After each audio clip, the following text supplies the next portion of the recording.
What's up, everybody? Noah Kaser back here for another episode of Noah Kaser Live. Who is this stranger? You've seen him before. I've done 2 live streams with him, and this dude is one of my buddies. I had to have him on here. He's one of the greatest film critics I know because he literally sees all the shit, so you don't have to.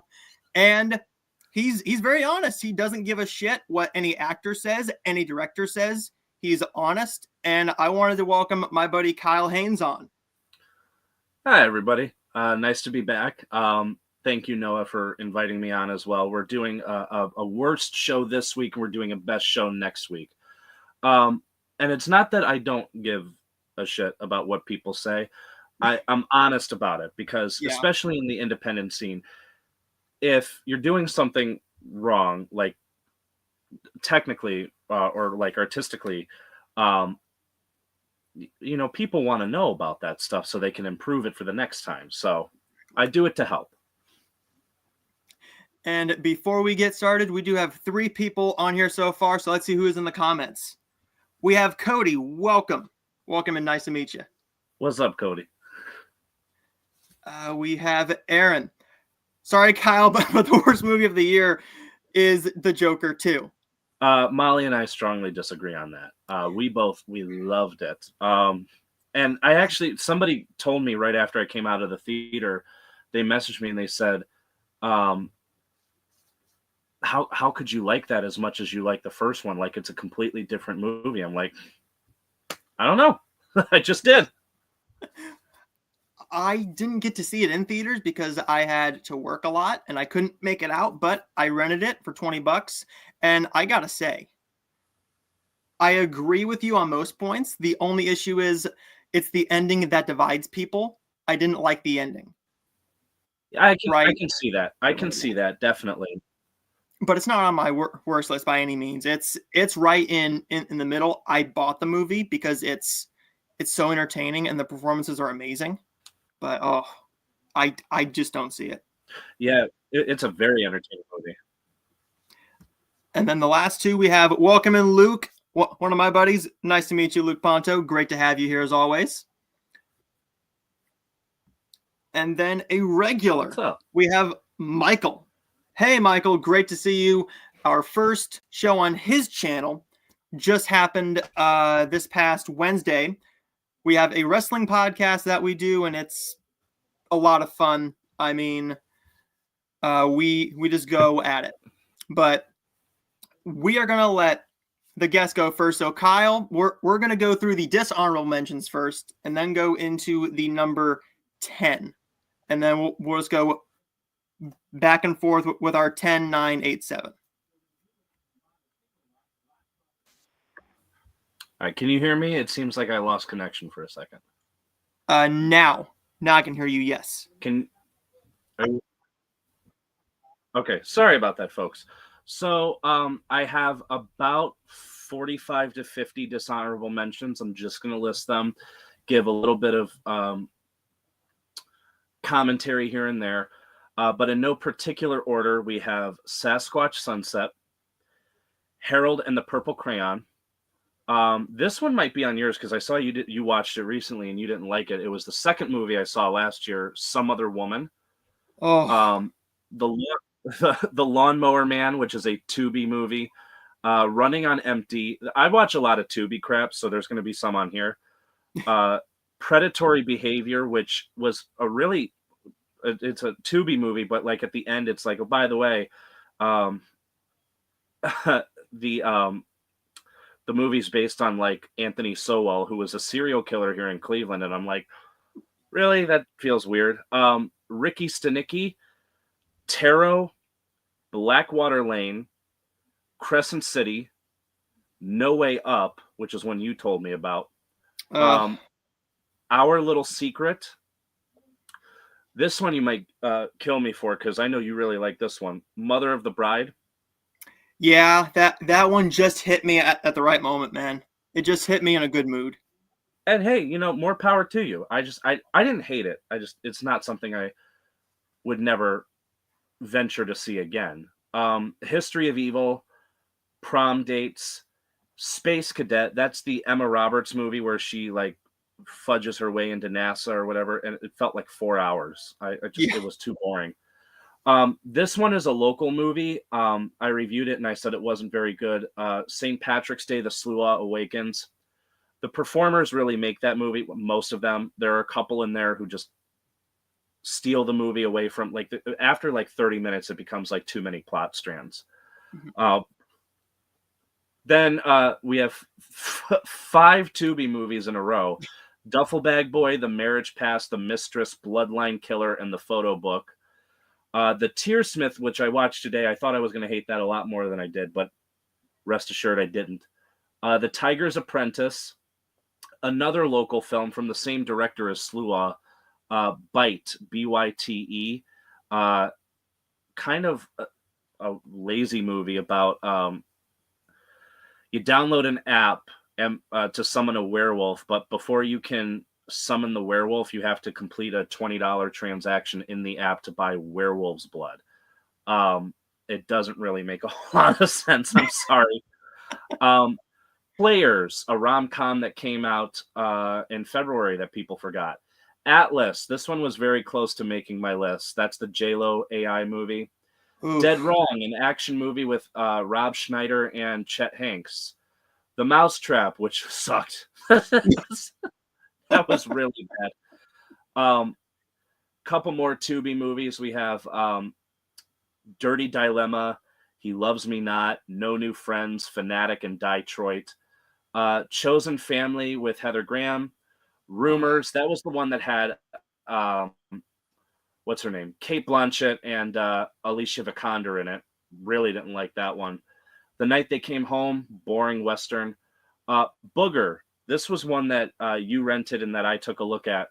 Yep. All about this. I didn't like Night Bitch that came out a couple weeks ago. I really didn't care for it.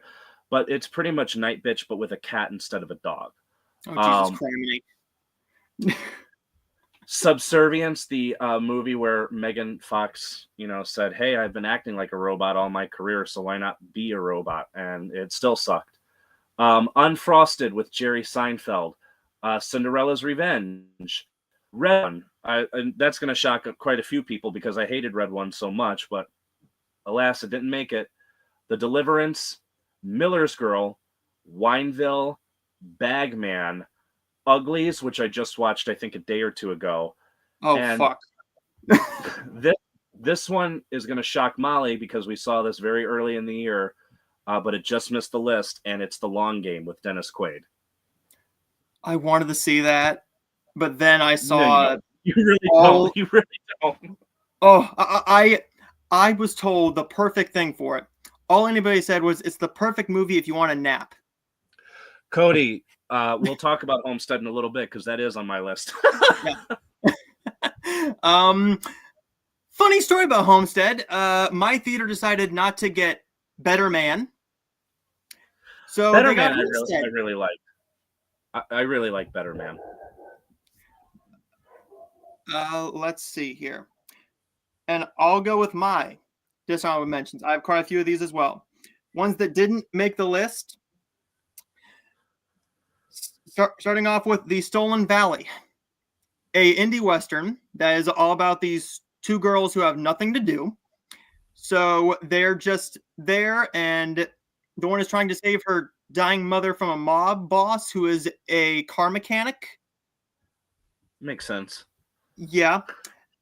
And then I have Players, which was a rom-com that came out on Netflix that nobody saw. Role Play. Yeah, I didn't care for that either. That's the one with what's her name? Kaylee Cuoco. Yep, and David Oyelowo, I think is his name. I like him as an actor. He's got to pick better projects. He was so good in Selma. I think it was Selma. Selma was the one that shot him to like the mainstream. Oh yeah. This one, I don't know how you're going to feel about it. It's Monkey Man. I thought that Monkey Man was... I did not like it because in my action movies, I don't like a lot of shaky cam. Okay, that's understandable. And, yeah. A rom-com that I was expecting to love called Musica that came out on Prime. Oh, I didn't mind that. It's not an honorable mention or anything, but I didn't mind that. This one barely missed my list. Easter, Bloody Easter. Easter, Bloody Easter. Yeah, it's about these rabid Easter bunnies. And they attack people and they go on a murder spree Easter weekend. Good God, how did I not see that? It's a classic that everybody needs to see. Camp Blood Clown Shark I watched also. That's a dishonorable mention, but it was so stupid I didn't put it on my list. Is on your list, and it's Miller's Girl. Oh, Miller's Girl was ugly. Gross. Gross.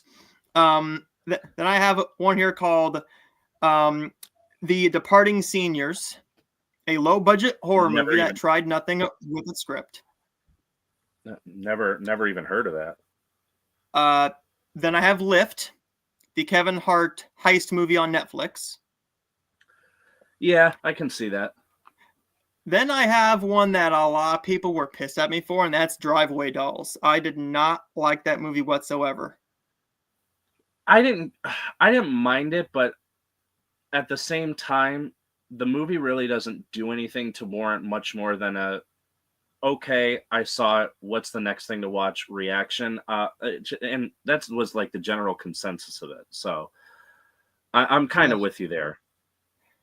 My next one, I thought that this was going to be an Oscar player for Adam Sandler, and that's his massive hit on Netflix, Spaceman, that everybody is falling asleep to. I didn't like Spaceman. I he didn't was either. Deeply miscast. Anybody could have played that role, and it wouldn't have made it any better because the script was so awful and nothing happened. I think they put Adam Sandler in it because they knew that if anyone else was front and center, not even half the clientele were going to watch it. And that's all that I had was Adam Sandler to keep my attention. I'm like, well, Adam Sandler's trying, but the screenwriter wasn't even trying. They were just sleeping away through it. Along with The Tiger's Apprentice and Irish Wish. I didn't mind Irish Wish. I mean, yeah, it was goofy as hell, but I didn't mind it. And then to wrap up my list, Unfrosted, Founders Day, No Way Up, Uglies, and then I'm going to add in a couple of the Hallmark movies because I am a Hallmark watcher. Right.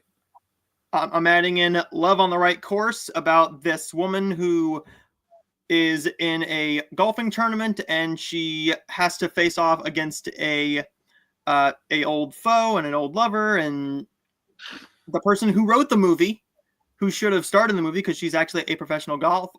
She plays golf professionally. I love Ashley Newborough, but my God, don't put her in a golf movie if you can't play golf. Anyways, and Easter Bloom. And this is all about a gardener who has to save her family farm by entering a floral competition for Easter. And she falls in love with a local pastor who's trying to restore what she has lost. Very interesting. I will stay far away from those films. Well, some of them I didn't. I saw Uglies, and that was awful. So, and then I got two more. My Sweet Austrian Holiday, all about this American. Sorry. She is an American. She goes to I believe it's Vienna to open a chocolate shop, and she falls in love with a British man, and he's supposed to be this finalist and the chocolatier of the world, and they enter the competition together, and they fall in love along the way. Yeah. Oh no. And will they get together? Who knows? Yeah. Who knows? No, but no, a blind man can tell. And then this one I had high hopes for because I got to interview the guy. I interviewed the director, Peter Sullivan. He directed the Chad Michael Murray stripper movie, The Merry Gentleman. Oh, I saw that floating around on Netflix. A couple people told me to watch that because it was so stupid. It was so stupid. There's no story. There's no real love story between them. It's more like they're trying to save this place. Guys are shirtless. it's basically a less well-written version of the Magic Mike films, where those movies had a story and a decent script and good actors. But there's all my honorable mentions. Awesome. So do you want me to go first, or do you go first? Let's go to the comments real quick because we have a lot of comments. Yeah. Luke is here to tell us his top 10. So Luke's top 10 is 10, Joker 2. Okay. 9, Kraven the Hunter. I didn't mind Kraven because I was so.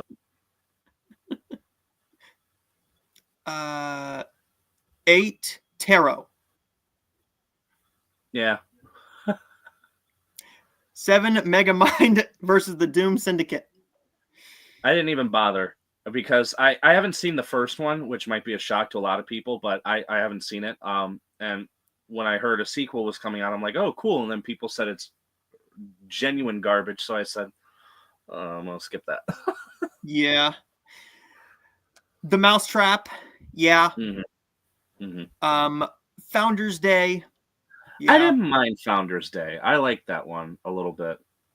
It had a lot of fun. I gave it a 2.5 out of 5. I didn't hate it as much as everybody else did, but it's definitely not a great movie. Number 4 is Imaginary. I kind of like that one. And I completely get it. 3, The Strangers Chapter 1. That was divisive. I enjoyed that. I like that too. My only gripe with it is it sets itself up as a whodunit rather than an actual mystery of who these strangers are. Like now you're looking at the townspeople like, well, it could be this person, it could be that person. Exactly. Other than that, I thought it was really good. And my God, what's her name? Madeline Klein. She stole Madeline that Page. movie. Yeah. Klein. Who am I thinking of? Klein. But 2 is Dear Santa. I have a feeling we're going to talk about that one. Well, we get to that. And then this is a movie for Monday. Afraid. I really liked that. That's going to shock a lot of people. I had a lot of fun with that. I wasn't feeling too well when I went and saw it, so my body was like a little like, if I stay in one place, I feel like this comfortably numb feeling. And that's what I felt during Afraid, and I've never been more entertained. So that should be on the back of the Blu-ray, damn it. I've never been more entertained. Crew Ashton 26. Hi. Hello. Awesome to see you. Michael says Madam Web has got to be on the list. It's not on mine. It's not on mine either. I think, I can't remember. Molly said it was a toss-up between that and Daddy-O as the worst of the year for her, which are both Dakota Johnson movies. But, I mean, Daddy-O I can definitely see because it's just Dakota and Sean Penn talking in a car for an hour and a half. Madam Web, though, oh my God, we saw that on Valentine's Day. A romantic movie. Oh, yeah, I know. She safely said, I'm not going to see Kraven the Hunter. But no, Madam Web is just, and I told my mom, I was like, why don't you watch it? She goes, Molly said it sucked, and I'm going to trust her word. I said, whatever. But I'm your son. You. Yeah. Well, Cody says, I didn't see Madam Web, and it should be the worst. Yeah, well, to each their own. Yeah. Well, I mean, I will say the funniest part of that entire movie is 2 things.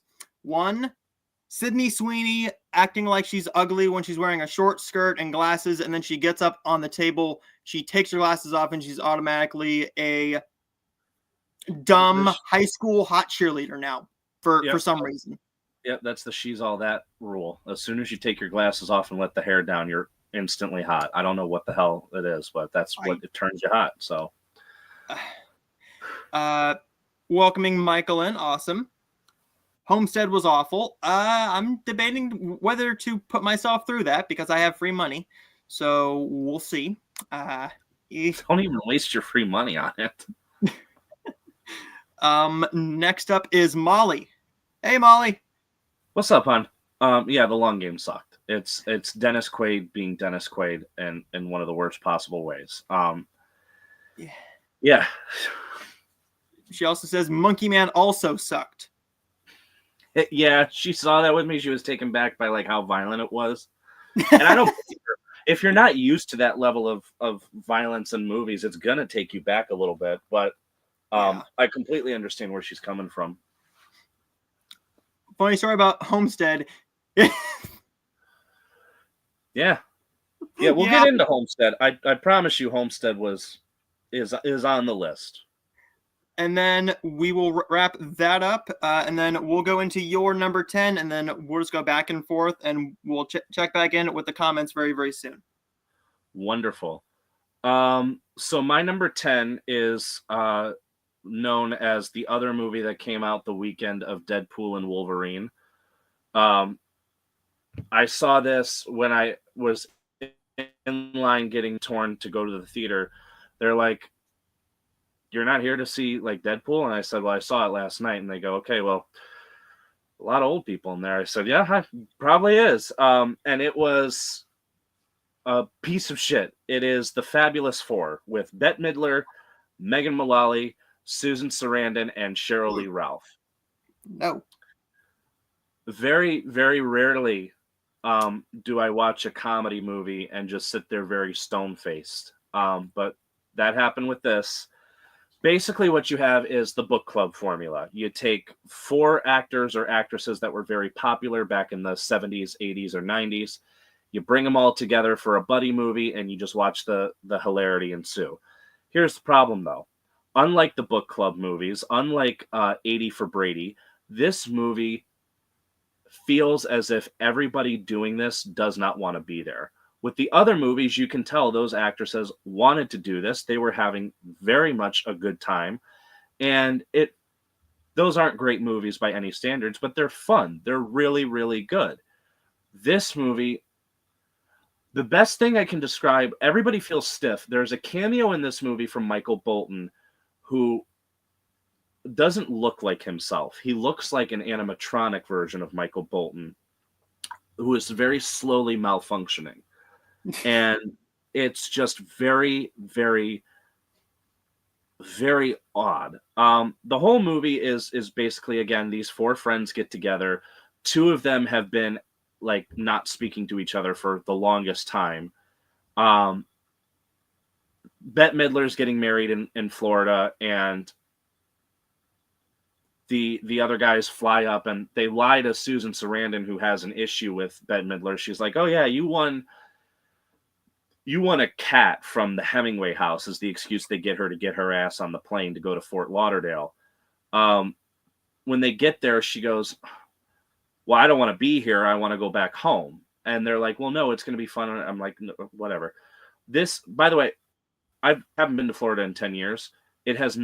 Florida is not this desolate and empty, because throughout the entire movie, the sidewalks and streets that they're walking down are so empty that they keep running into the same 2 or 3 people over and over and over again. This movie's not funny. It's embarrassing. And you have 4 very talented women here.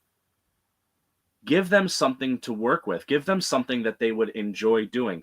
Bette Midler doesn't look like she's enjoying doing these TikTok dances or being social media obsessed. Nothing.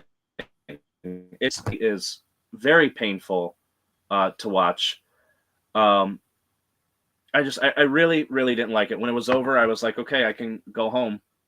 That's it. That sucked ass.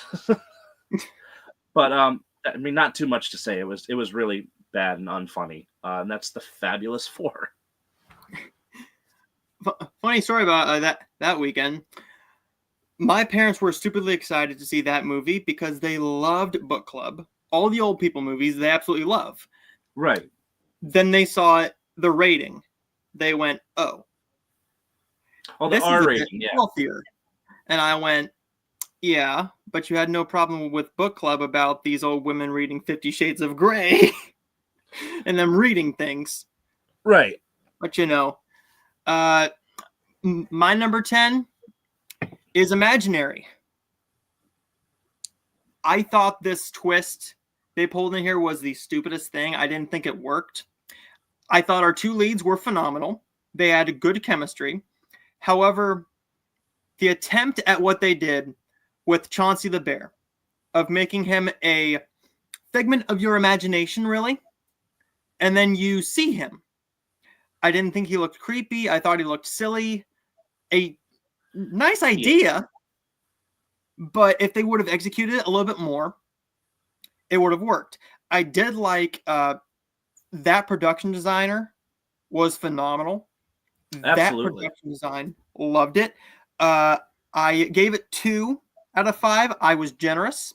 I liked the costumes, the chemistry, and obviously the production design. Our two performers were good, but there was nothing scary or creepy in this movie. And in a horror movie, if I'm sitting there bored, I am the biggest chicken shit when it comes to horror movies.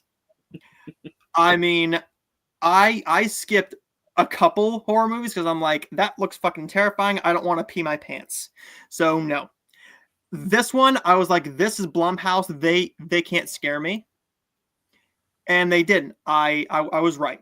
But that is Imaginary. I see why people like it, but I also see why a lot of people hate it.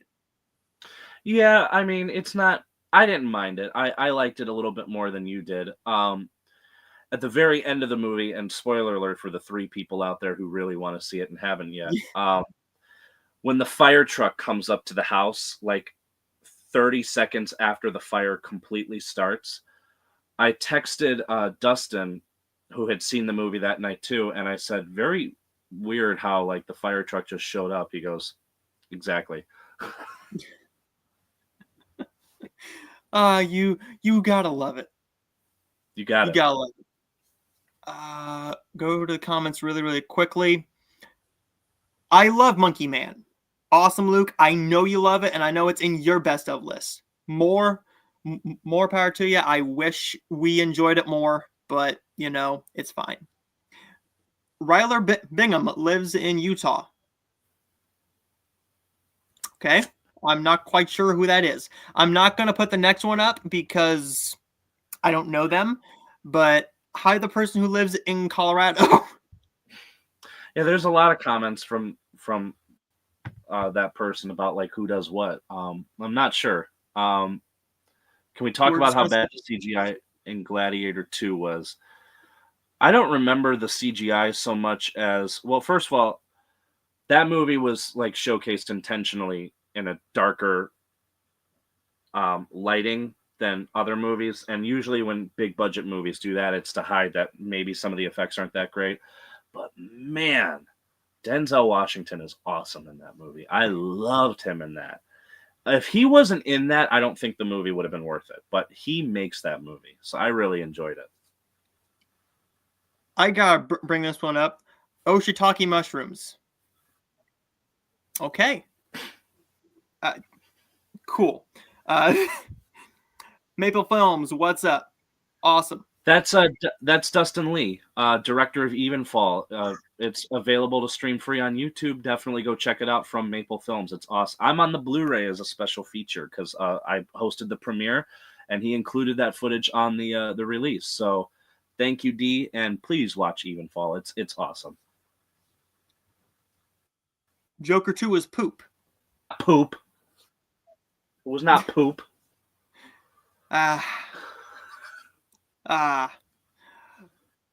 Skipping all the crew ones. Here we go.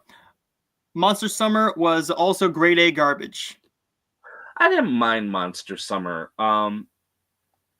It felt like an acid trip. I'll give him that because there's one point where Mel Gibson and Kevin James of all actors are arguing with each other, and I went, "This doesn't feel like a real thing I'm watching." But okay.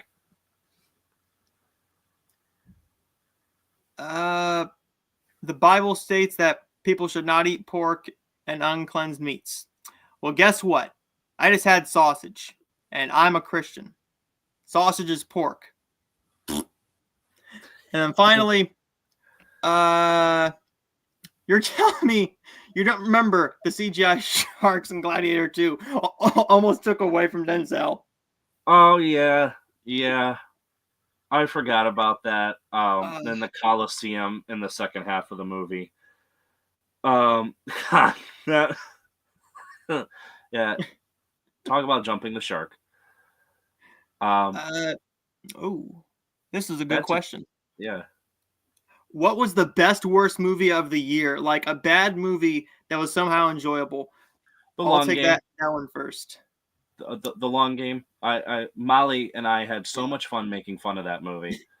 And barely anyone was in the theater because I think people were too tired from because that was the same day. The same day we saw it was the eclipse, so barely anyone was in there, and we were having the time of our lives. I will say mine is Madam Web. I think that thing is so fun. I can watch that at any time and have the greatest time of my life. I laugh my ass off. It is fun bad when somebody gets killed by a Pepsi sign. I mean, cool. But what is your number 9? My number 9 is one that a couple minutes ago Cody really wanted me to talk about. And it is Homestead. It is the first of 3 religious films, technically 4, that are on my list. But my number 9 is, again, it's Homestead with Neil McDonough and Dawn Olivieri. What this movie is a backdoor pilot. And for those who have never heard that term or haven't heard it in a long time, it's basically a movie to set up for a TV show or to gauge interest in a possible TV show. The Jimmy Neutron movie from 2001 was a backdoor pilot, and it worked really well. This doesn't, primarily because instead of telling its own story and then gauging audience interest from there to see if they want to continue it, the movie stops and it does that Angel Studios thing where actor or somebody involved with the movie comes on screen, puts a QR code on screen and says, if you want to see more, scan the QR code. There are episodes to watch, but you got to pay for it. I'm like, for real? That's a slap in the face to everybody that just sat through the last hour and 40 minutes of this. Because I could tell the movie was wrapping up and it had like a montage of clips going on. And I'm like, what are they doing? Did they film a second movie? And then the movie ends, leaving none of its plot strands resolved. And it tells you, hey, sorry, if you want to see more, you got to pay for it. I think that's a slap in the face to anybody. This movie, the movie itself is thoroughly boring. It's like if you took Yellowstone or Deadwood and made it completely boring. Exactly what Cody said. That's it. I don't know what Neil McDonough sees in these movies because this is the second movie in a row that he's done for Angel Studios after last year's The Shift, which was awful as well. I don't know what he sees in these movies. If he wants to do them, that's fine. But God, they're just so bad. Really. Production design is awful. The plot is nonsensical. You basically have these two people who blow up nuclear barrels in the middle of the ocean, and it actually sets fire to Los Angeles and California. Kind of a very freaky thing. The movie did come out a couple of weeks ago, so before the whole Palisades fire and everything. Yeah. And my heart goes out to everybody affected by that. I have a couple friends that live out in LA, and hopefully they're fine. And miraculously, somehow, one of them who lives there ever reached out. Regret that. Has characters running away.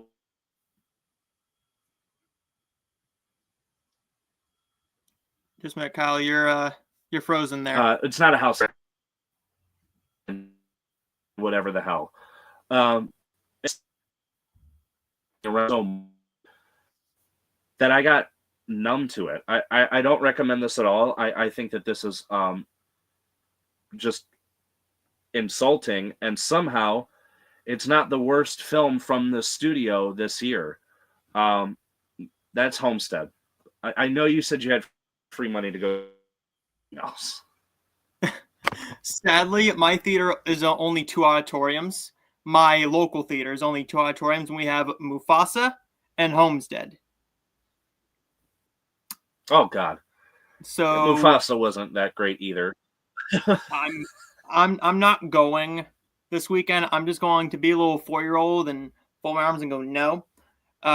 And I'll wait, and hopefully they get something like maybe Wolfman next week. I'm hoping. I want to see it, but God, I don't know, man. My number 9 isn't much better. My number 9 is The Mousetrap. Being a Mickey Mouse fan, Mickey Mouse is literally everything to my family. And this was insulting. This was really insulting. The one shining star in this was our lead girl. Our lead girl delivered the best performance. She actually has film credits that lead her somewhere. But I'll just say that, can she make it as a star if she's given the right material? But I'm not sure. So you're telling me there's a chance? Maybe no, maybe yes. Stop with these low budget shit movies.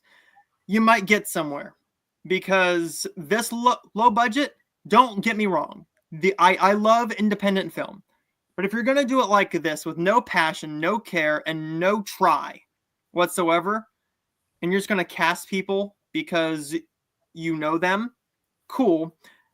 She's a decent enough actress for this material, but I've seen people who you know in better films, and they're much better actors with actual talent, who are trying to make films, like a Roger Connors, who, oh my God, that dude is a phenomenal indie director and needs more work because he puts his all and his passion into that shit.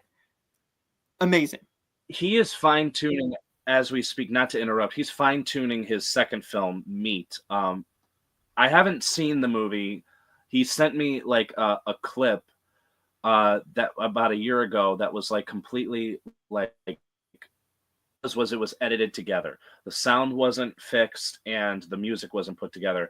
And I can tell you that 2-3 minutes of untouched footage was so damn good that it puts all of these other indie filmmakers to shame. I'm not talking out here. I'm talking like people who work on stuff like The Mousetrap or Winnie the Pooh, Blood and Honey, and stuff like that. Now, Meat, I'm very excited for that. I follow him. I've followed that production from the very beginning, and that plot sounds amazing. And it's gonna be Roger, dude. It's gonna be awesome. That cast. I mean, let me say, it's on Letterboxd. You have Caitlin Newberry, wonderfully talented. I haven't seen it yet, but she's in juror number 2. Okay. You have Cody Steele, Leland Rose, George Tootie, Rachel Anderson, Matt Cain. God, sorry. We were talking about a movie that hasn't even been released yet. Well, hopefully you'll get to see it before me. Roger doesn't know me, so I'm not even gonna try and get a screener for it. But I might make it up to Cleveland for a showing. Maybe I'm gonna have to, because I'm stupidly excited for it. Anyways, The Mousetrap. It's garbage. That's all I gotta say about it. It's not as offensive as some other horror movies I have on my list, but it's definitely the one where I was the most pissed because if you're gonna do a Steamboat Willie movie and not put any thought into it, any care into it, as a Mickey Mouse diehard fan, just shove it up your ass and twist. It could have been like literally any character. Like they were making a big deal that, oh, this is like Steamboat Willie because it got put into. No, it's not. It's just a dude in a Mickey Mouse mask. He's not pretending to be Mickey Mouse. He's not. It's literally bare minimum, low effort shit. Craven has to not be on the list. I It's haven't not seen on it mine. yet. I liked Craven, so rest assured, Craven's not on the list. Movies that you're excited for Q1 of 2025. Den of Thieves looks good. I know you just saw that. Yeah, I saw Den of Thieves 2 last night. Cody, if you like the first one as much as I did, you'll like the second one as much. The second one's really, really good. As far as other stuff, I'm looking forward to Flight Risk. Y'all need a pilot. I cannot wait for that with Mark Wahlberg. That fucking wig, man. Or no, that bald cap he has on looks atrocious. It's not a bald cap. He actually shaved his head. Really? Yeah. I didn't know he shaved his head. That looks awful. Yeah, Dogman, I think, looks fun. Yeah. I don't know for Q1. I mean, I would have to look, but the ones that are coming off the top, One of Them Days next week, the buddy comedy with SZA and Keke Palmer looks really good. I mean, other than that, The Monkey, the horror movie, The Monkey, that looks really, really good.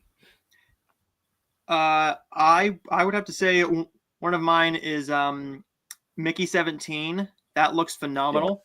Yeah, that looks really good. And then just for me, this looks like the stupidest shit I've ever seen, but it's called Night of the Zoopocalypse. Night of the Zoopocalypse is an animated movie. Night of the Zoopocalypse. I've never even heard of that. It has David Harbour in it, and I'm pretty sure it's a Viva Pictures movie. But Viva Pictures, I mean, they've made some decent family kids films. That one just looks so stupid. I gotta see it. And then to wrap up mine, I know this isn't for everybody, but it's Snow White. I believe in Snow White if they treat it right. Now, I mean, if they fuck it up, Aladdin was one I was afraid that they would fuck up. I love the Aladdin remake. I loved it. I was so scared. I walked in there. I'm like, if this is garbage, Disney's lost me. They have lost me. With Snow White, if it's awful, that will be on my worst of the year list because this is literally my number 3 on my most anticipated films. Yeah, we got the trailer before Mufasa, and her and I are really not. We're not like seeing what we're not enthralled by the by what, and those dwarves look absolutely nightmarish. So I hope the final film is better than I'm expecting. I'm really hoping. Oh yeah, there's one more, and it's a film called Alto Nights, and that is a film starring Robert De Niro and Deborah Messing, directed by Barry Levinson. That thing sounds amazing. With Barry, you know he's going to put his all into it. And Robert De Niro, when he's actually acting, he's good. Not like a War with Grandpa film where he was just walking through it with a granddaughter obsessed with Christmas. But, you know, yay. My brother, gosh, Mufasa. Yeah, there's a song in there where they say brother 1,001 times. And Molly looked over and leaned over and she goes, they repeat so much in this movie and we're only like a half hour in. The funniest part of Mufasa was the little cub in the beginning flying through the friggin' air. I thought that was hilarious. Well, I mean, I think that just because of that, Hulk Hogan would love that movie. I mean, he would love it. Anything that has brother in it. I thoroughly enjoyed Y2K as a fun, dumb movie. That was a fun one. I liked Y2K. Companion. I'm only looking forward to. Yeah. With Jack Quaid. That looks good. And then the dwarves look like gnomes. They do. I'm hoping they play into the charm of it. If they take themselves so seriously that it's stupid, it's just going to piss me off. I mean, but moving on from there, what is your number 8? So my number 8 is a parody film, and I was stupidly excited for it because I've been wanting these movies to come back to theaters, and this movie didn't even make, I think, $600,000-$700,000. It was me and a woman in the theater, and the older woman left before the first 10 minutes were up. So, I mean, she's the smart one in this equation. But my number 8 is Not Another Church Movie, which stars Kevin Daniels, and it's directed by Johnny Mack. See ya, Cody. Thanks for watching. Well, thanks for stopping in, man. Not Another Church Movie is basically a movie that is 15 years too late. It makes fun of a lot of Tyler Perry's movies, in particular, like his first 5 or 6 years as a filmmaker. And for some reason, Jamie Foxx is in it as God. Mickey Rourke is in it as the devil. They're both in it for no longer than a minute. They are on the poster for it, though. This movie is lazy. It is not funny.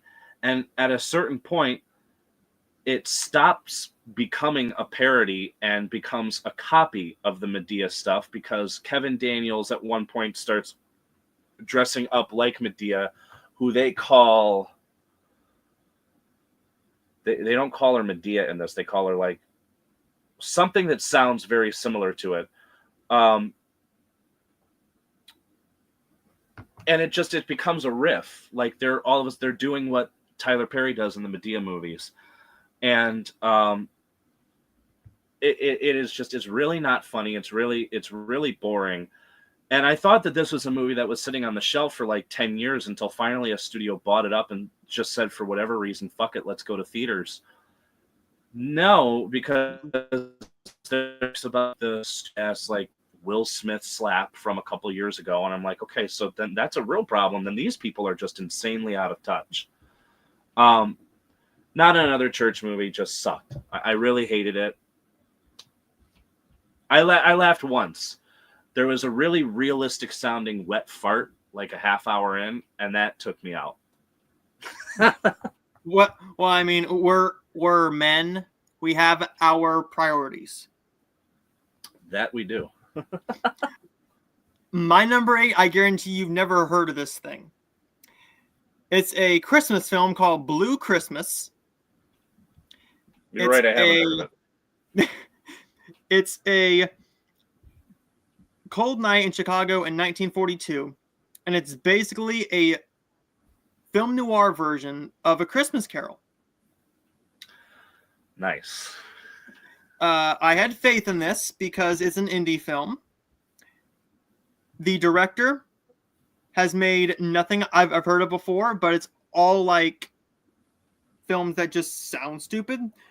Like one of them is called Mommy 2, Mommy's Day. Yeah. Are we sure that's not porn?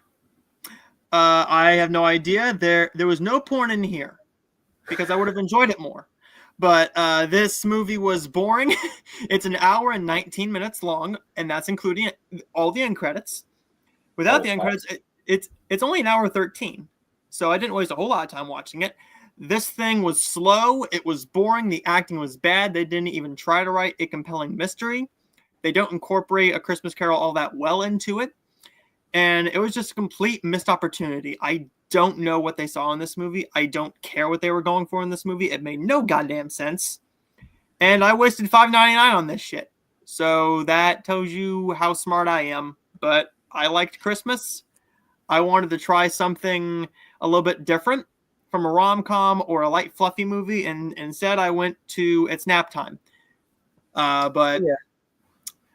what is your number 7? My number 7 is, I would say, the second biggest box office flop of the year, probably, because my number 2 is a pretty big flop as well. My number 7 is Borderlands. I don't understand how a studio in 2024 doesn't understand that interfering with a movie that is already completed does not serve you well.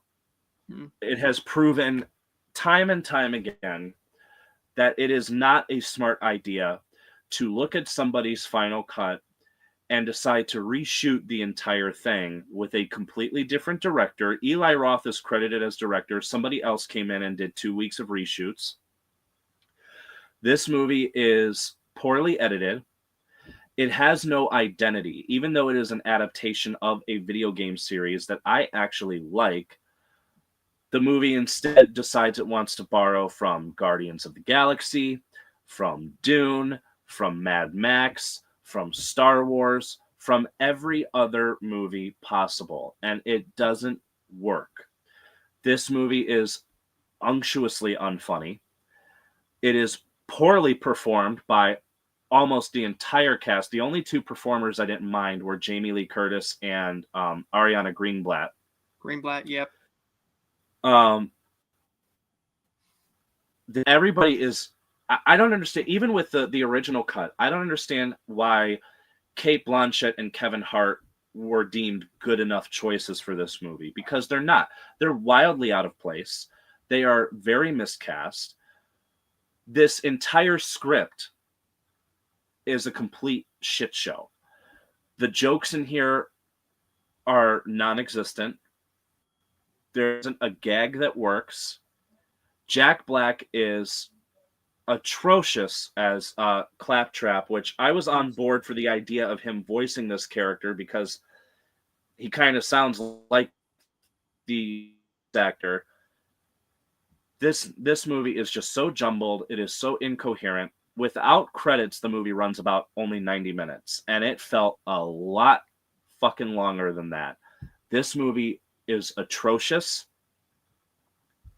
and I even said to somebody after I saw it, the morning after I saw it, I said, I normally don't wish for movies to do financially poorly. I hope this one does, so it can teach the higher ups, please don't give us shit like this. This movie bombed badly.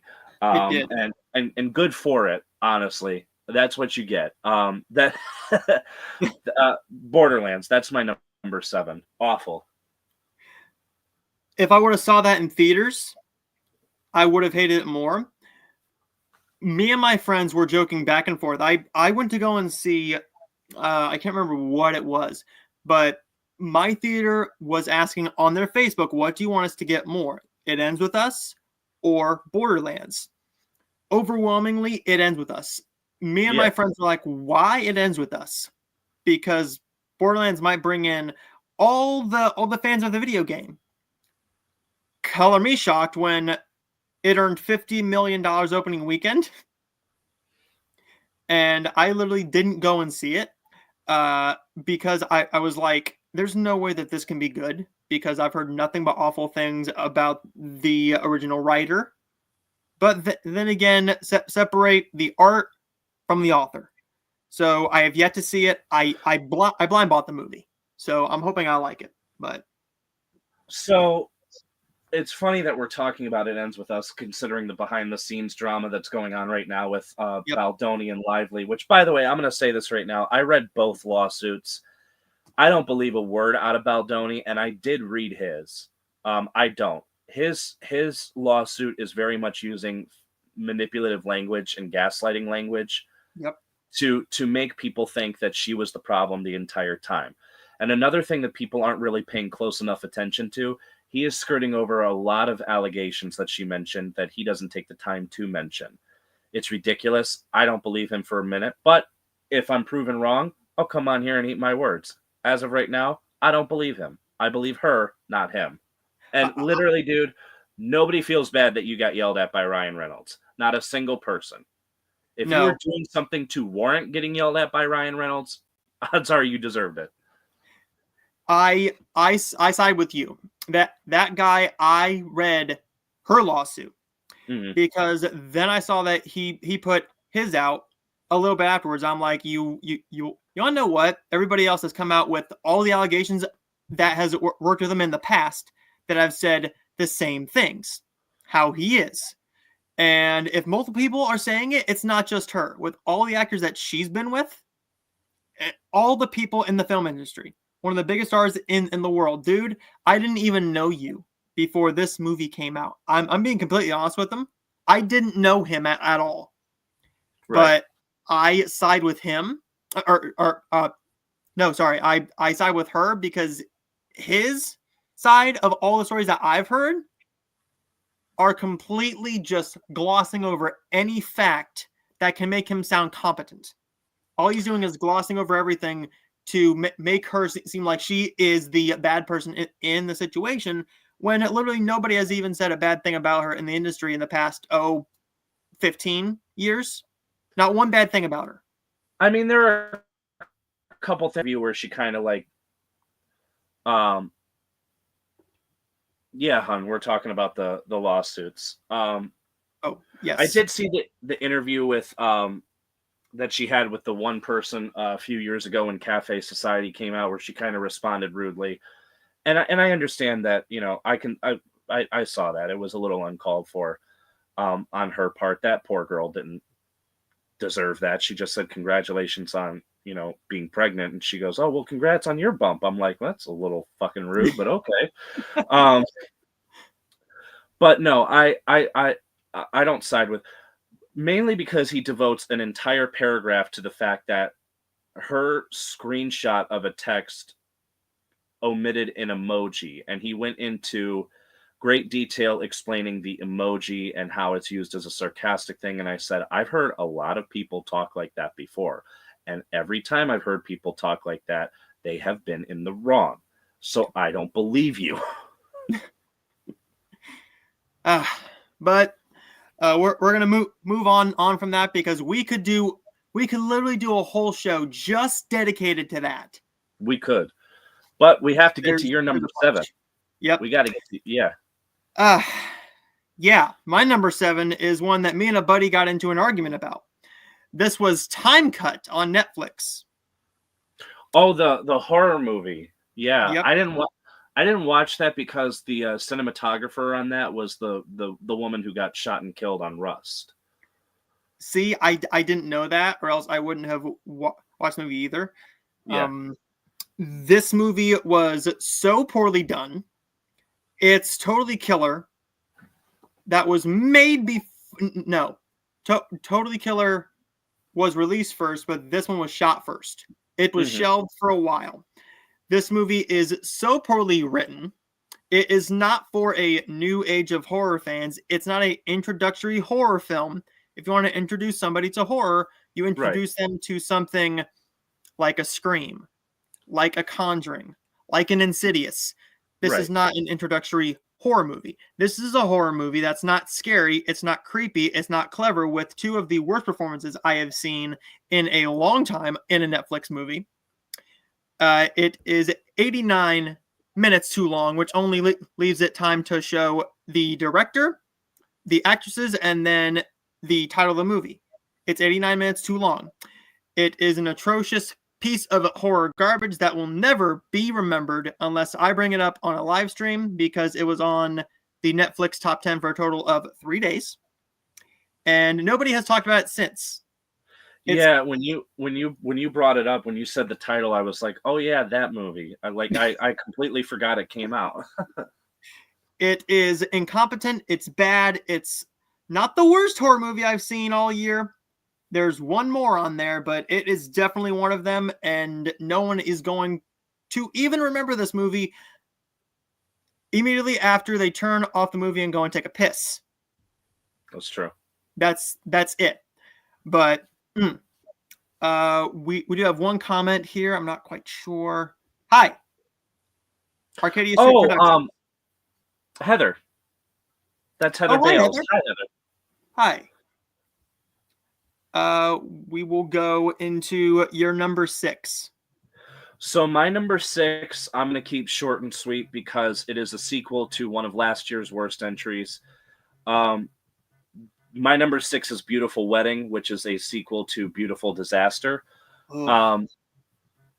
Simply put, horrible, bland, poorly acted, not funny, zero chemistry between the two leads, not funny, zero chemistry, not funny.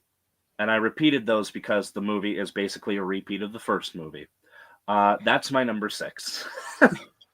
I saw the first one on a Sunday morning before work. I woke up early because I rented it. I said, I gotta see what Dylan Sprouse is doing. Not much.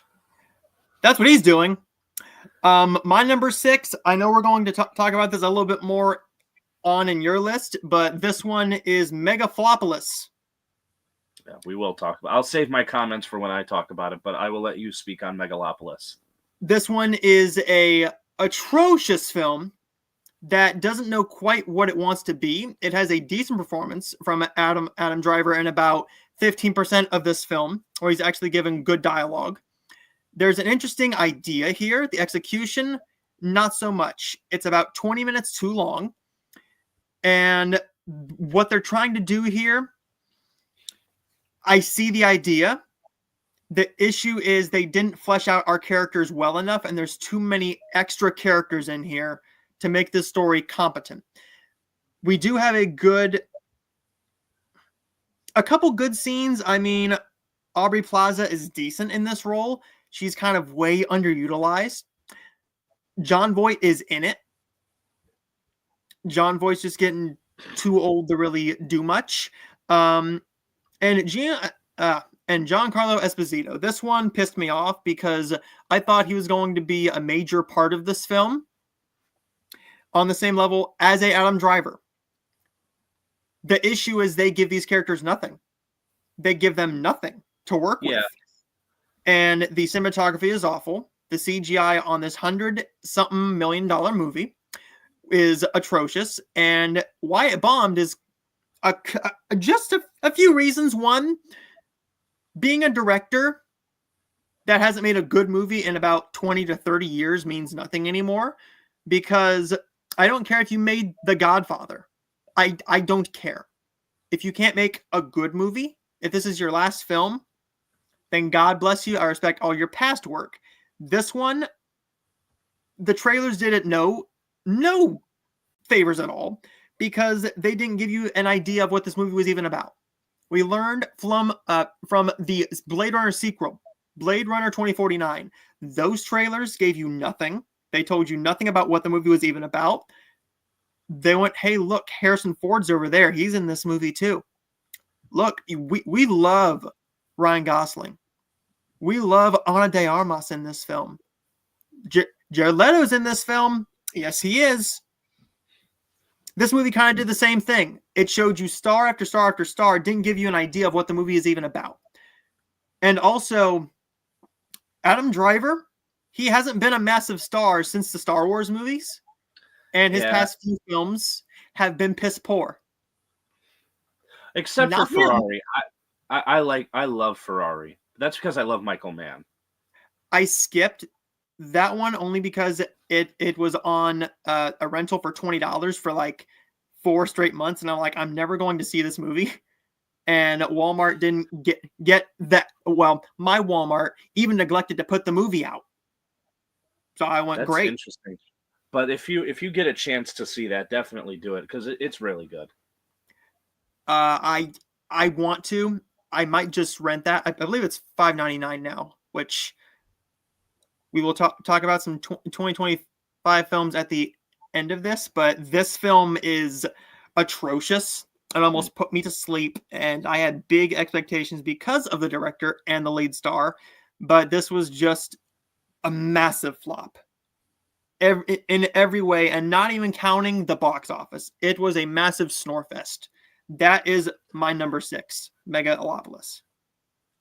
The only good thing that came out of that movie was I kind of did an Aubrey Plaza double feature because I came out of that and Molly showed up and we saw My Old Ass, which was with her and Maisie Stella.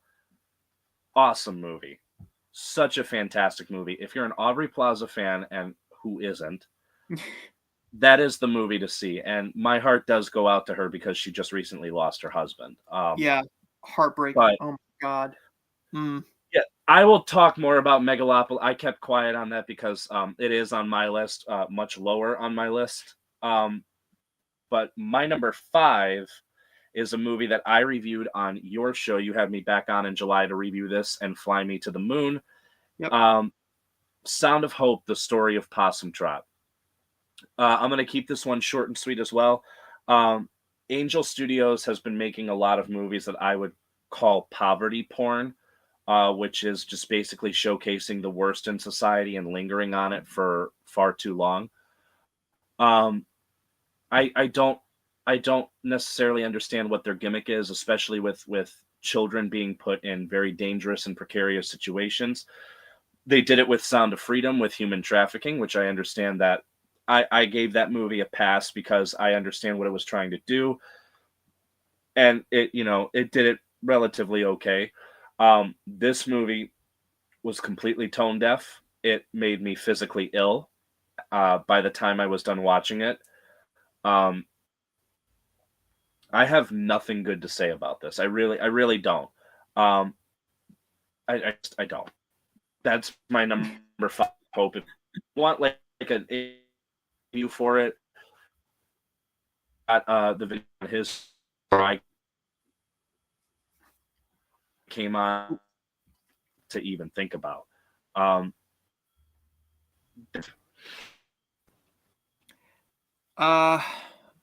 My next one is very what to say about it.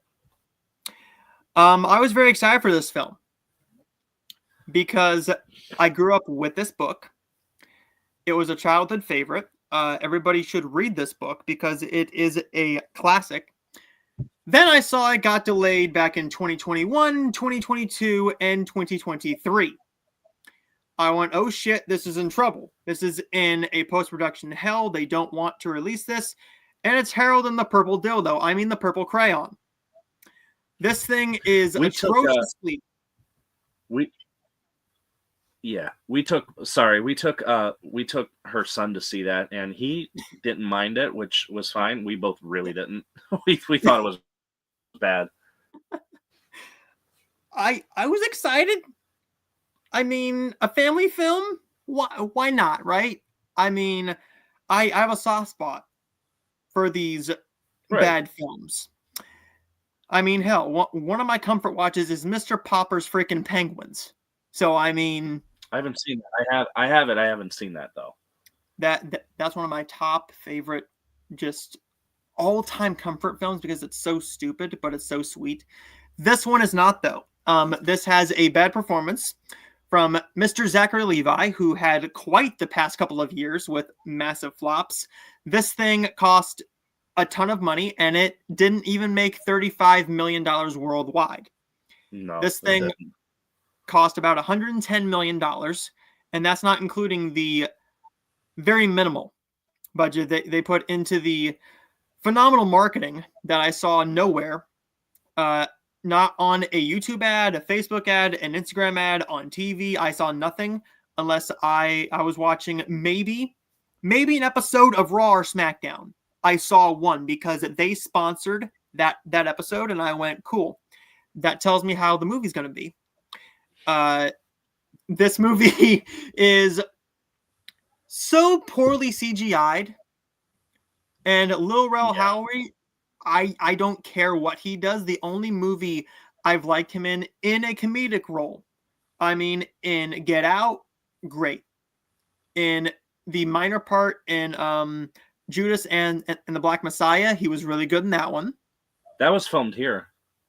Yeah, I was so jealous. I looked and I'm like, that's downtown Cleveland. Mm-hmm. And then The only movie I've liked him in where he plays a massive part in it is probably the Christmas film Dashing Through the Snow on That wasn't Disney bad. Plus. I like that. And I also forgot that he was in Vacation Friends and The Outlaws. I Yeah, like those those weren't movies. bad. Yeah, those weren't bad. But this, he's doing the Kevin Hart style of just screaming. He's screaming. Yeah. And My it only gets you so far. my favorite part of Harold and the Purple Crayon is when the very adult Harold is alone in a room with the child, showing him the magic of the purple crayon, and very explicitly tells him, "Don't tell your mom I showed you this." Yeah. Which is what every child in that theater needs to know, is that if you ever come across a strange adult male and he shows you something and tells you not to tell your mother about it, to just go along with it. Like I said, it was bad, but it wasn't bad enough to make it onto my worst list. This one was more of a massive disappointment because I had faith in this movie. Yeah. It was so bad that my theater gets all the family movies, literally all the family movies. We even got Arctic Dogs in 2018. When they skipped Harold and the Purple Crayon, I went, oh, it must be that bad. And sure enough, it was bad enough for me. That is my number 5. Very well said, sir. My number 4 is another religious movie that I saw a preview before another religious movie called Sight. Sight wasn't bad. It wasn't terrible, but I didn't mind it as much as other ones. But I saw the trailer for this movie right in front of this, and I said, that looks so poorly made that I need to be in a theater when that comes out. I know which one you're talking about. And by God, nearly 2 months later, I went and saw it in the theater. It came out the same weekend as Harold and the Purple Crayon. Yep. The Firing Squad is my number 4. I don't understand how a movie like this passes quality assurance. Like, I don't understand how people are in the editing room putting a movie like this together and not at one point any of them go, that doesn't look right. That doesn't look right. That's wrong. That's wrong. I can't hear them. Why are you doing that? What's this? What's that? What's this? This movie is all about basically people in prison who they become born again. They're religiously Christian now, which, fine, whatever, that happens. This movie does not make a convincing case for any of its actors, though. All of the props, and I do mean all of the props, are awful. The suits that are put on everybody in this movie, from the prison suits to the cop uniforms to the security guard uniforms, look very sloppy, almost as if a child put them on them and they said, that looks good, I'm gonna go out and do that. The chains that they are wearing in this movie, because this is the 1800s and prisoners are still shackled in big ass chains like this, I swear to God, are the exact same big, like, Christmas Carol ghost chains that you can find at Spirit Halloween. No. The acting in this movie is horrendous. I don't understand what the appeal is for a movie like this. Cuba Gooding Jr. is in this, which, hooray, who gives a shit? He's got a lot of assault allegations against him, so I really don't care what movie he's in. He sings Amazing Grace, and his voice is so shot that they think, okay, let's have you sing it again, and we'll keep both tries in the movie.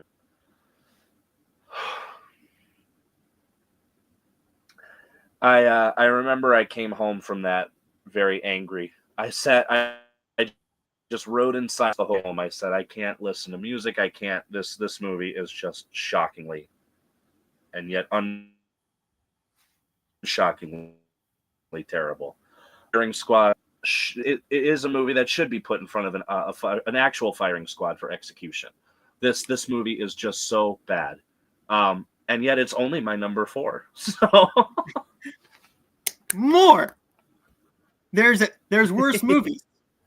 Yay. My number 4. I don't believe in this whole thing, but maybe it's real. This is Tarot. Yeah, that wasn't good. I watched this. I heard it was bad, and I went, okay, it can't be that bad. I said the same thing about Imaginary. This movie just made me angry because you do have a couple good elements about it. Namely, Jacob Batalon. I liked him. He's very good in this role. The girl who plays the lead character, I think her name is Haley. She was good in the role. This whole movie doesn't even try to be scary. Mm-hmm. It just tries to be the PG-13 type of film that a new beginner at a girl's sleepover will sit down and watch. That's basically all this movie is. And if you're not going to try in a horror movie with somebody who's chicken shit like me and can get scared by almost anything, this movie really did no favors. I shit you not. When I was in the theater seeing Night Swim, I was the only one in the theater. And normally I am jumping and everything. The only thing that got me is, my weakness is like the exorcism and all of the possession films. Right. It was that scene where our mom goes to that old woman and her eyes turn black and turns around and the evil voice. I nearly pissed right down my leg, because in horror, that's what scares me, is shit like that. But this movie, I was expecting it to be bad. I wasn't expecting to be this bad. It's a horror movie that made me angry because you have a star like Jacob Batalon, who should have been more utilized. Instead, he's in a good 20 minutes of it. Mm-hmm. Completely useless. Our lead girl is decent, but the script is bad. It's all cliche jump scares, and it doesn't even try to be scary. Sweet, simple, to the point for Tarot. Yeah, I mean, Tarot, it wasn't good at all. It wasn't awful. I just remember that being the movie I saw the day after The Fall Guy, and The Fall Guy rocks. That is on my best of the year list. That movie was Molly and I loved that movie. That movie was awesome. That's how memorable Tarot is. Fall Guy, I have to rewatch that. I watched that with my ex, and I'm trying to block all those movies out because of that. Understandable. But I need to rewatch that because I had fun during it. She just made it kind of unbearable. So The Fall Guy, I guarantee if you go in a second time with like a clearer head, it'll hit for you, because it really is a movie that hits all of my sweet spots. The soundtrack to it is amazing. Oh. The performances are great. It's just it is the definition of going to the movies and having a good fun time. My number 3 was a movie that didn't even make it into theaters. It was released on Paramount Plus on a Monday, the Monday before Thanksgiving, and I chose not to watch it. I wasn't going to watch it because it just didn't look that interesting to me. But then Dustin Putman, who's a retired film critic, but I'm really good friends with him. He was on vacation, and that was one of the movies that he watched on vacation. And he said it was so awful that especially the ending of the film, it had to be seen to be believed. And I am pleading with everyone, do not see Dear Santa. This movie is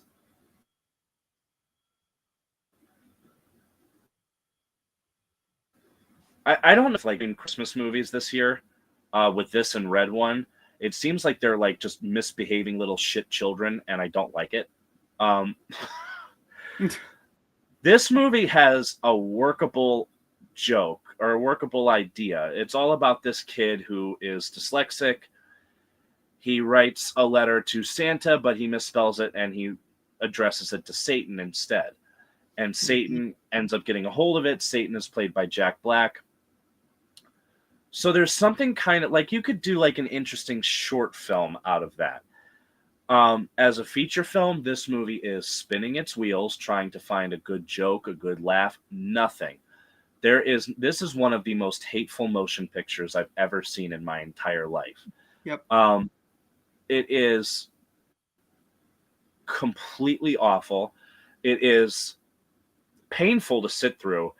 And the ending of the film, which I'm not going to get into because I don't want people to sit and watch this, but I don't have the energy to get into because the ending has to do with a plot point that comes up halfway through the movie.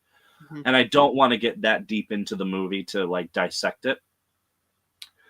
But the ending is legitimately one of the worst endings for a film that I've ever seen, because it plays everything as a punchline, and it's not. It insults not only the audience, but it insults the entire cast or characters of the film. And it leaves a very acrid taste in one's mouth. It is very appalling.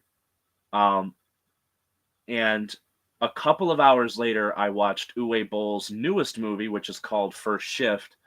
And yes, that movie is ridiculous, but I had so much fun with it that it instantly wiped the bad time that I had that morning with Dear Santa. Dear Santa is the worst Christmas movie I've seen in 10 years since Kirk Cameron's Saving Christmas. It is that awful.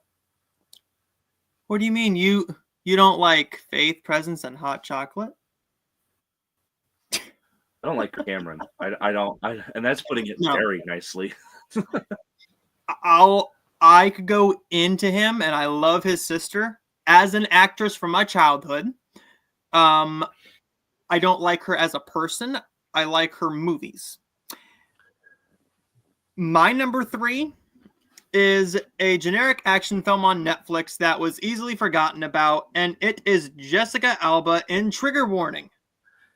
Yeah, I didn't care for that either.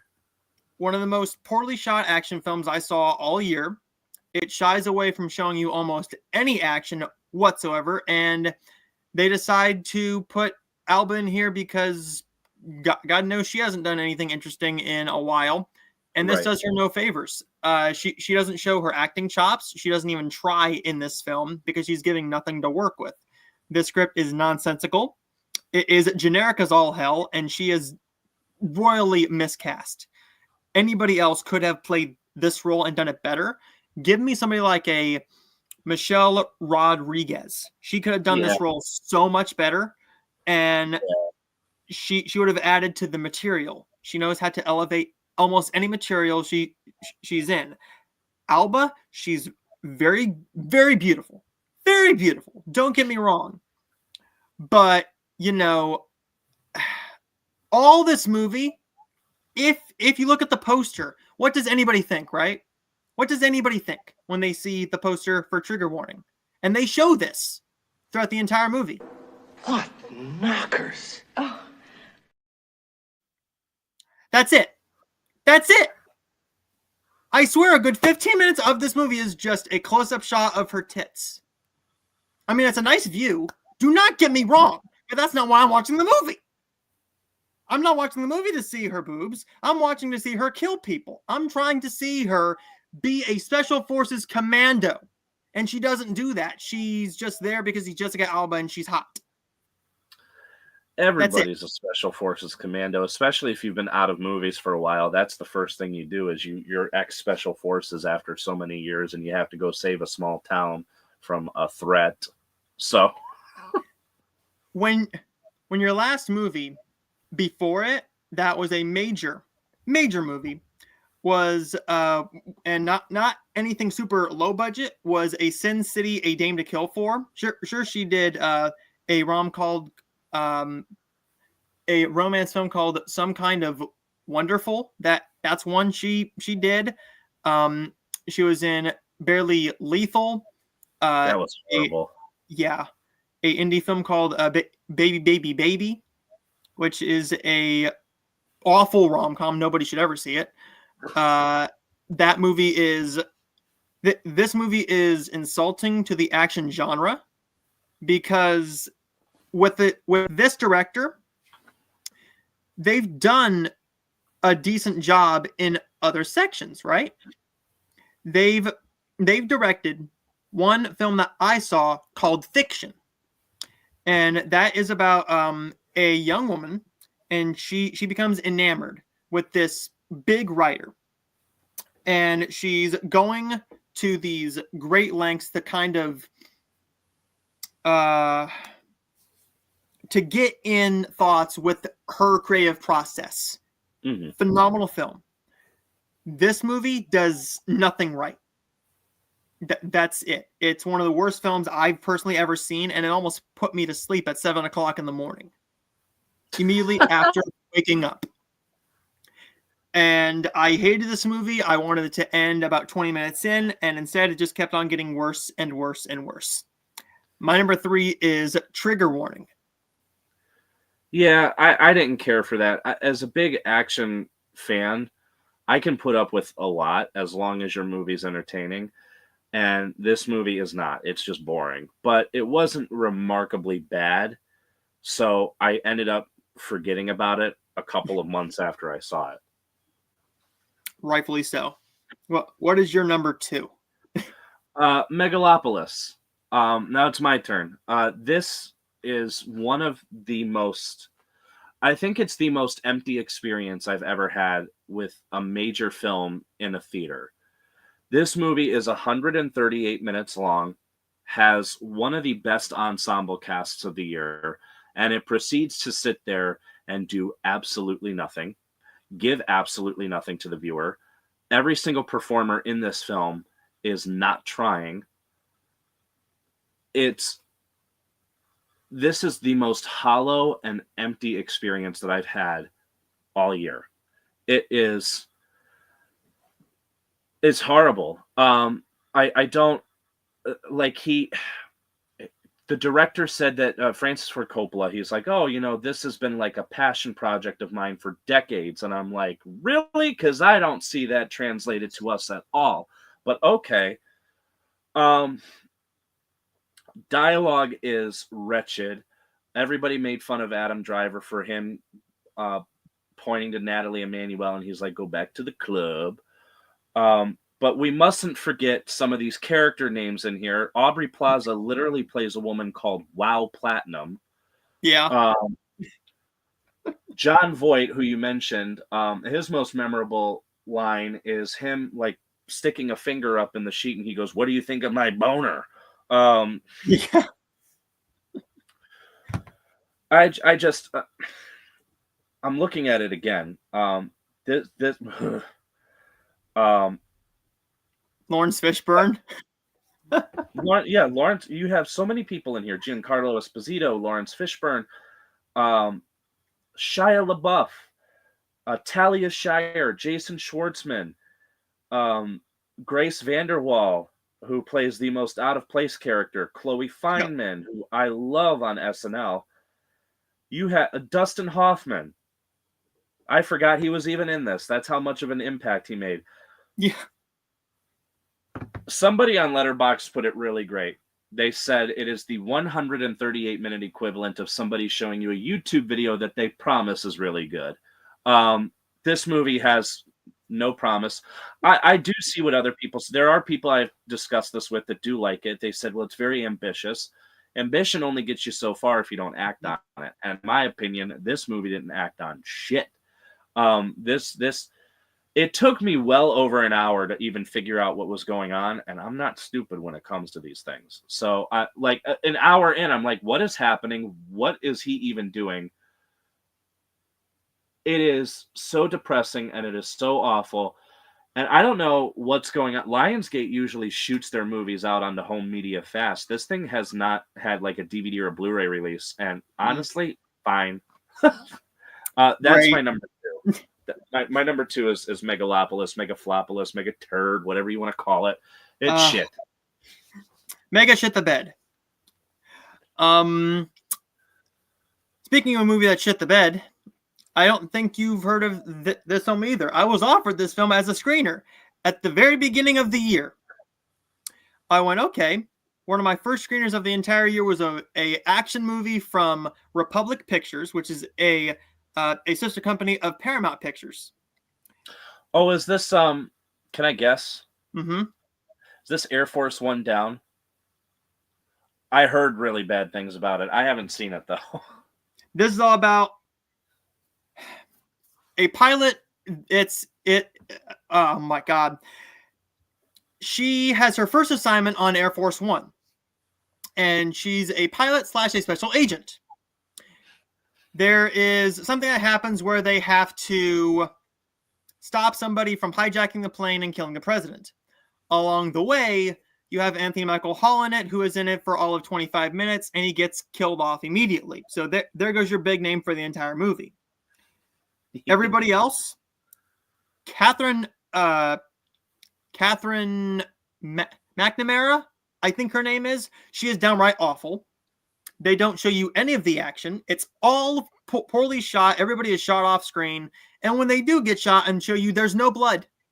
There is no blood. And when there is blood, it is the most 1995 version of CGI blood I've ever seen.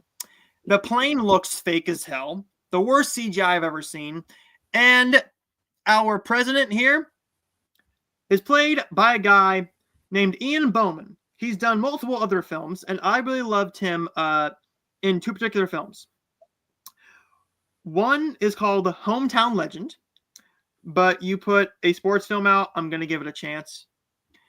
And then the other one... I have that. I haven't seen it, though, but I have it. It is decent. And the next one is one of my all-time favorite films, and one of my favorite experiences in the movie theater ever is Wind River. He's in there. Wind River's great. But this guy playing the president, he looks like the douchiest asshole since Trump. And I guarantee you, if you see this guy in the movie, you would just want to smear a diaper all over his face because he looks that interesting. And the lines that are coming out of his mouth is not even a politically correct president. They are acting like it's a global crisis, but hardly anybody's even trying to act their way out of a warm sack. This movie is awful. It's 84 minutes, and it is a atrocious piece of garbage that nobody will ever see because it's barely streaming anywhere. It didn't go to theaters, and I was one of the only motherfuckers who reviewed the movie on YouTube. I'm trying I can't find pictures of him in the movie, but I'm trusting your judgment on it that he looks like an asshole. He looks like a complete asshole. Let me see if I can just pull this up. Maybe. Oh, that's him. I thought that was somebody else. Yep, that's him. That's the president. Yeah. Wow, look at the crow's feet. Okay, well, who am I to judge? And also, I have to bring this up. Why is Paul S. Tracy on a higher number on the call sheet than Anthony Michael Hall? Who's Paul S. Tracy? You will know him from the classic film After Everything. Oh, Jesus. God in heaven above. That's... Yeah. That's him. That's him. Oh, no. It is awful. I have only seen the first one, and after you saw the first one, you said there were four more. I went, fuck that. I'm not even going to sit through them. I sat through all 5. If I lived closer, I probably would I would have gone to them with you, so we could just have that experience of being pissed off at a movie together, because that one would do it. And this movie right here pissed me off, and not as much as a number one, but we'll get into that in just a minute. What is your number one? So my number one, a lot of people will hear the title and they'll go, "What the fuck is that? I've never heard of that." I am very sure that I am the only person in the state of Ohio that went and saw this in a theater, because just for fun and out of curiosity, the day after I saw it, I looked through and clicked on the show times just to see what seats had been sold, and nobody was going to see this. And it was advertised at one of my local theaters. And it is so far the closest I have ever come to walking out of a movie and just not finishing it. My number one, not only the worst movie of 2024, but the worst movie of the decade so far, is The Private Eye.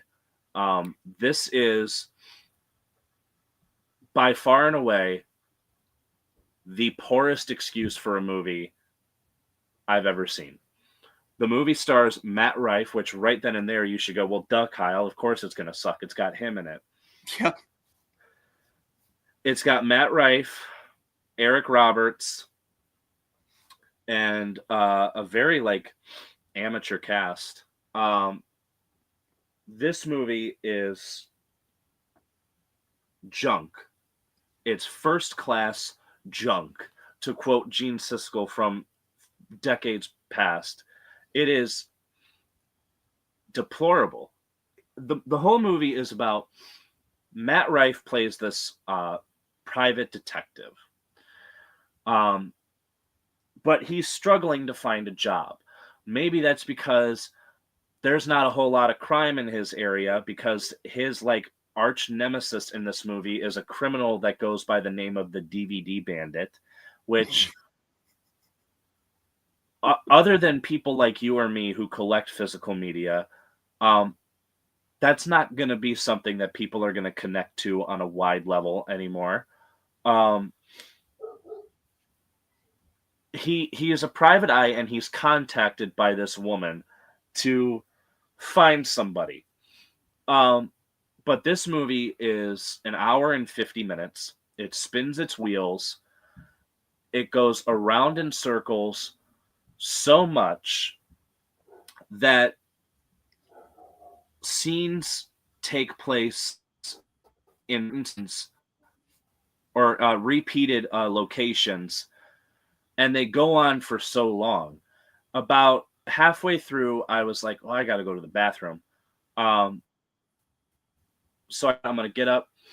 I'm going to take my time going to the bathroom. There was a scene with Matt Rife and this woman in his apartment, which they had spent about 40 minutes of the movie in already. I said, "I guarantee you when I come back, they'll be in the apartment." I was in the bathroom for almost 5 minutes. I come back, they're still in the fucking apartment. And I just contemplated. That right was the moment I contemplated. I really said. And then I said yes, because what else am I going to do with my time? I have another movie to do this. If I didn't have another, probably walk.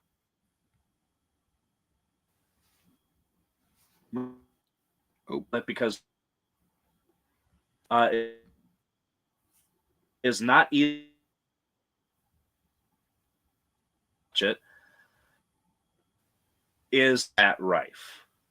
Matt Rife is a figment of Eric Roberts' imagining.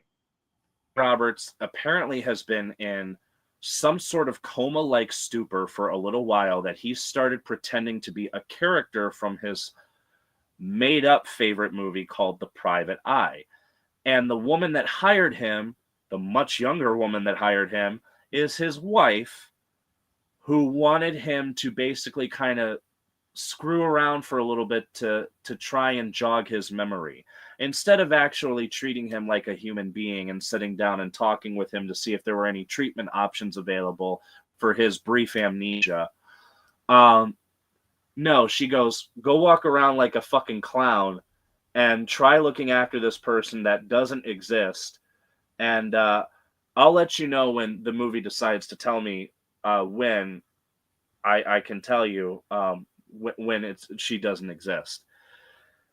There's a whole thing, a whole like 5-minute scene dedicated to Eric Roberts talking to two people in a hospital room about gun violence and how he's a survivor of gun violence, and that's why he briefly lost his memory. Everything this movie does, it does poorly. The actors are horrible. Matt Rife is not a likable screen presence at all.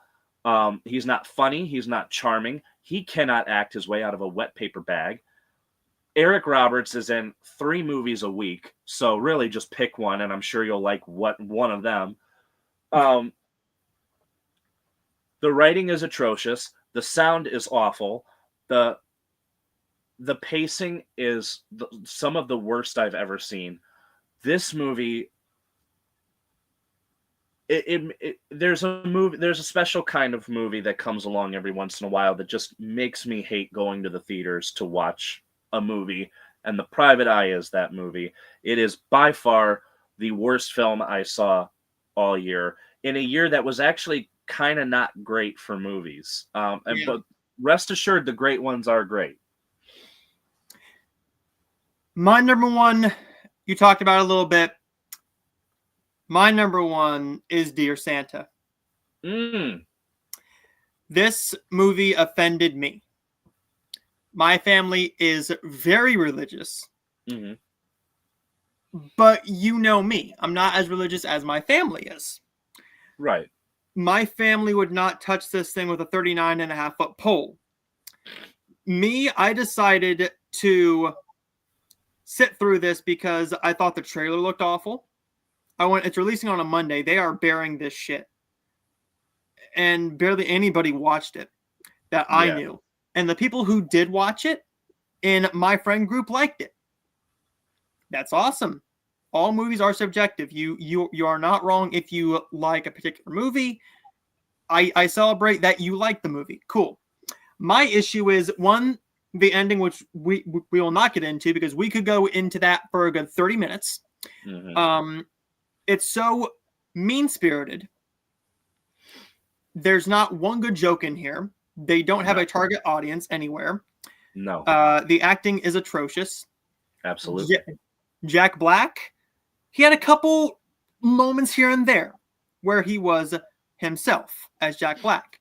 But once we get to the Ben Stiller part of the film, that's all the spoilery I'm going, is the Ben Stiller part of the movie. That's where it really pissed me off.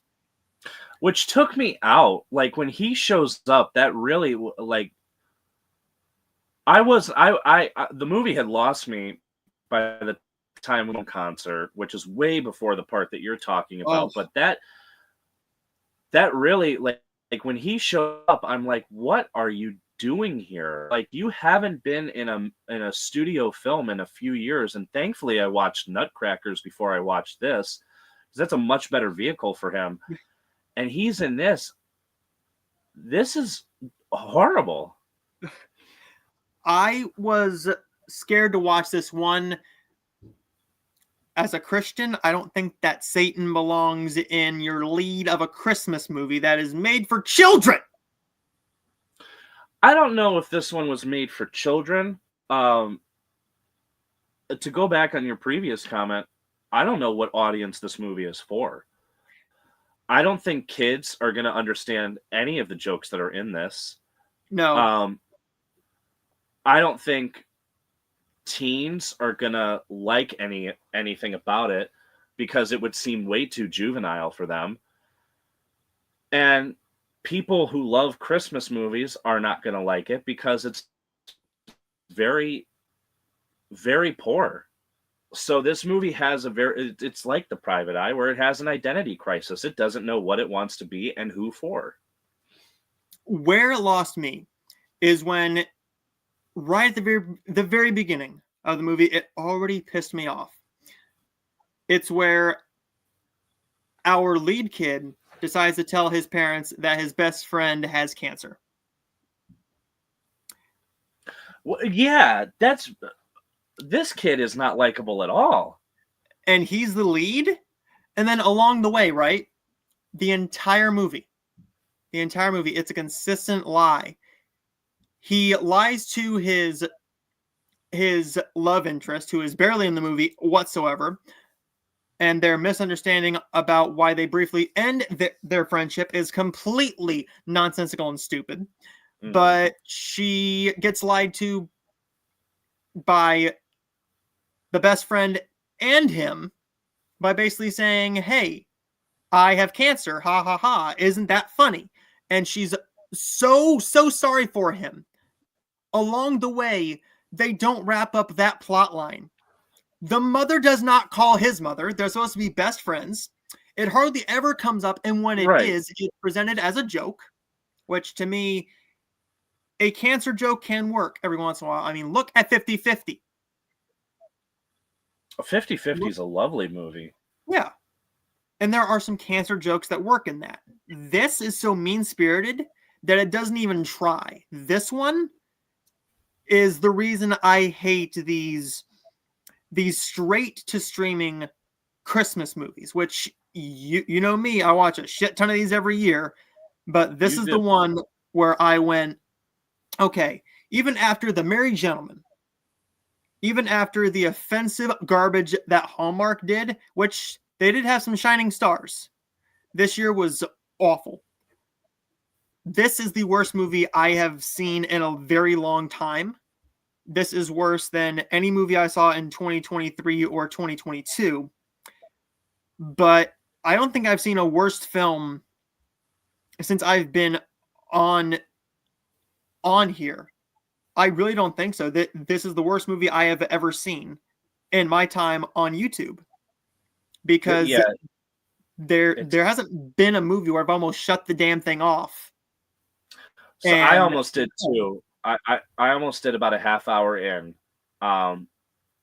because there's a joke that was that Jack Black made that I thought was so appalling that I paused the movie and didn't come back to it for a good 20 minutes because I was just so taken back. It's when he freezes the kid after the kid tries running away from him, and the kid, as he's frozen, he's like, "If you touch me, I'll scream."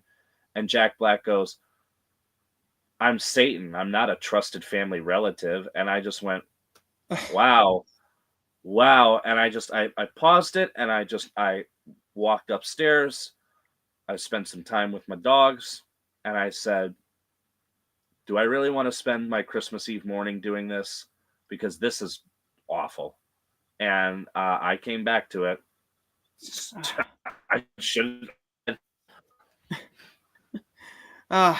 This movie is appalling. It's awful. I hate it.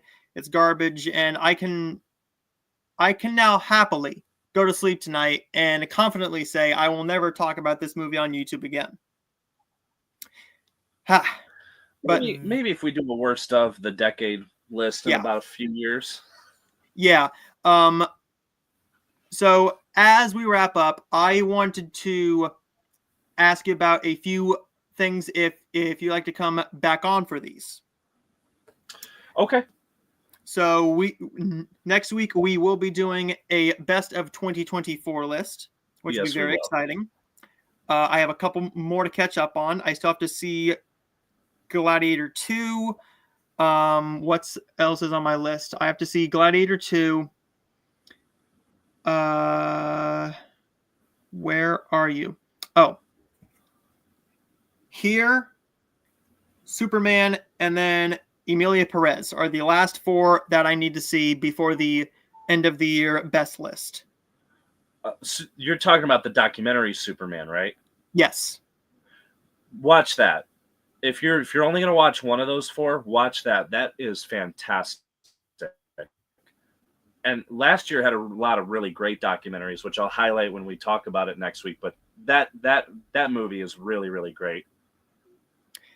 And then I started doing a bit of a list. I've had some people ask us or ask me to do some rankings. Would you be interested in a top 5 best of Adam Sandler and Jim Carrey movies to come back on and talk about those? Possibly. That I will have to let you know about. Yep.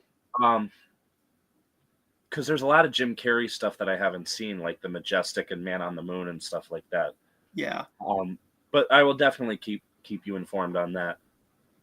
But I know one thing's for sure. We'll do a few more of these shows together. These are always fun. They're always fun. And we seem to agree on a bunch of films. Yeah, we do. And you and I are literally some of the craziest people who want to see everything. Yeah. And I mean, if I had a Regal around me or an AMC around me, I would go. I would go every single week. But, that's what I do. Usually Thursday and Friday, if necessary. It's mostly Thursdays after work is when I see the new stuff. I know next week it is going to be so. It's one of them days which Molly and I are going to see Wolfman, and then The Room Next Door and The Brutalist. Which I'm excited for The Brutalist because that is a very long movie, and I have never been excited over that long of a runtime. But I am. But I'm told it's fantastic, so I really want to see it. The last 3.5 hour film I was begging to see, and I didn't even ask my theater to get it. It was Killers of the Flower Moon. I was the only one in my town who even was excited for it or even knew what the damn thing was, because my favorite actor of all time is Leonardo DiCaprio. I think he is my favorite. Right. That movie was phenomenal. It was. I've never been in a theater for 3.5 hours and not had to pee and been enthralled for 3.5 hours consistently. It is a fine work. When I saw that The Brutalist was 3 hours and 35 minutes, I went, wow, because I thought they were pushing it with no intermission with Killers of the Flower Moon. But then I read a couple reports that The Brutalist does have an intermission. It's about 15 minutes long. So I'm excited for that because, there is like a limit where I'm like, okay, maybe we should put an intermission in this. But no, I'm really excited for it. And Killers of the Flower Moon, was really good. I just hope, because the next Avatar movie comes out this year, I hope James Cameron is not like, by the way, this is 4 hours and 3 minutes and there's no intermission. Tough shit. Knowing him, he probably would. Probably. But we'll be back next week, and hopefully we'll do some a week of just nothing but fun reviews of brand new releases some point this year. We'll see when a whole bunch come out, maybe like a 1 to 2 week bunch or batch or something like that, but we'll come to that when it comes time. Where can we find you on YouTube? My username is Konkrete, KONKRETE, Angel, ANGEL. I'm working my way towards 1,000 subscribers. Just because YouTube is not something that I look to make money off of, but the more people that watch me, the more fan. It's very nice. I don't take my audience for granted for anything. I really do appreciate them. So that is where you can find me on YouTube. And this guy, if you want to see a massive collection, this guy has a massive collection of phenomenal films and some films. But then again, you need some garbage with the gold. I mean, I have some garbage with the gold as well. What collector doesn't? That's true. Although some of them have been so awful that I've gotten rid of them. So yeah. But as always, everybody, like and subscribe if you're new. I'll see you guys next Tuesday for a brand new Noah Kaser Live. We will get back to the movie news, but we will discuss when we do the best of show. But it will be sometime next week or the week after. We'll see. But as of But as of right now, guys, like and subscribe if you're new, and we'll see you guys next time. Bye, guys. So where did you go when the fire slow.